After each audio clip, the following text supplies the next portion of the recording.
Is that actually gonna work? I actually can't believe people don't know this one. This is actually gonna save me so much time. Okay, I know there's a lot of iPhone trick videos out there, but a lot of times you never really use those tricks. But I have 17 iPhone tricks that I kind of use all the time. Like, they're actually super helpful. Except one, which is just a weird one, but so let's get to it. Okay, so I was shocked to find out that some of these aren't obvious, but sometimes you want to type something in all caps. Maybe you're pissed off, man, it happens. Most people tap the caps lock button after each key press because it resets, but what you can do is double tap the caps lock button and it'll stay on until you tap it again. If you're writing a paragraph, something professional, or you just want to be neat in your texting, you might use a period often. Now, it can be quite annoying to keep going on the numbers tab and finding the period, but what you can do is just double tap the spacebar at the end of a sentence to get a period.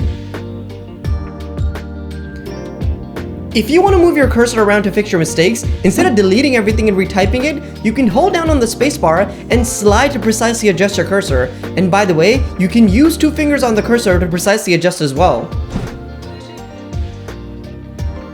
If you quickly need to type a singular number, instead of going in the numbers tab every time and then exiting out of it, you can hold down on the numbers tab, slide to the number, and let go. It'll reset back to the letters tab.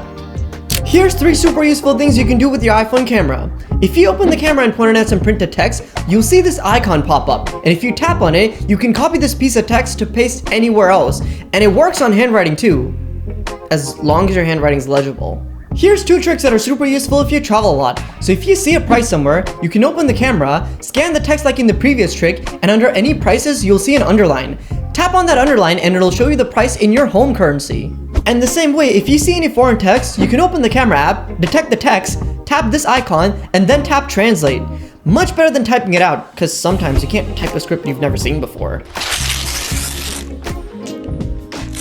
Did you know that if you have a photo, you can hold on the main subject and the iPhone will do this little animation and remove the background of it, so you can use that as a sticker, or just better than paying an online AI to do it. And since we're on this topic, once you do that, you can drag and drop that image by holding it with one finger, navigating with the other to whatever app you want to send it in, and just dropping it in the chat. Also, pro tip, if you don't want to send it to anyone, just have it in your photo library. You can just drag and drop it in your photos to save it as a copy.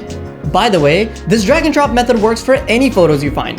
For example, if you want to send a meme from Google Images, instead of saving it in Photos and then finding it in Photos to share, you can just hold on that image with one finger, navigate to an app with the other finger, and just drop it in the chat to send. On top of that, you can drag and drop multiple things. For example, in Google Images, if you just hold on one image, just tap on the other images to pile them all, and then navigate to whatever app you want to drop them all off to. Okay, this is the dumb one. If you take any kind of battery, AA or AAA, with the negative end, you can use it as a stylus. And no, the positive end doesn't work, only the negative end. This is probably because your smartphone touchscreens detect changes in the electric field caused by your fingers, and the negative end of the battery does the same thing. Okay, listen up if you're engineers, or you just do a lot of math. This might be obvious to some, but in the calculator app, if you just tilt your phone, you have a lot more options in landscape mode, like square, square roots, cube, cube roots, sines, cosines, logs, and much more. Might be handy in a pinch. And speaking of calculators, if you mistype a number, don't press C to erase all your work. Just swipe to the left to delete one number out at a time.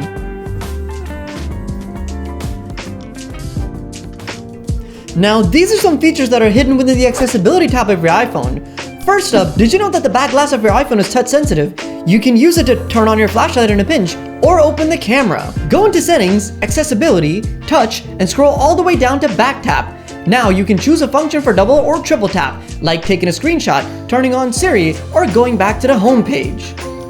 Have your phone upside down a lot and need a visual cue for notifications? You can have your flashlight flash when you get a notification. Go into Settings, Accessibility, scroll down to Audio Visual, and again down to LED Flash for alerts, and turn it on. Now, you can choose to turn these settings on or off.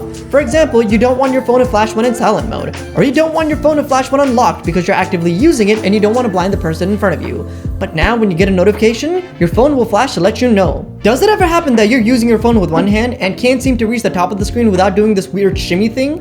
Go into Settings, Accessibility, Touch, and turn on Reachability. Now, if you swipe at the bottom of the screen, the whole screen will move down so you can access the top apps. And by the way, this works within any app you're using as well.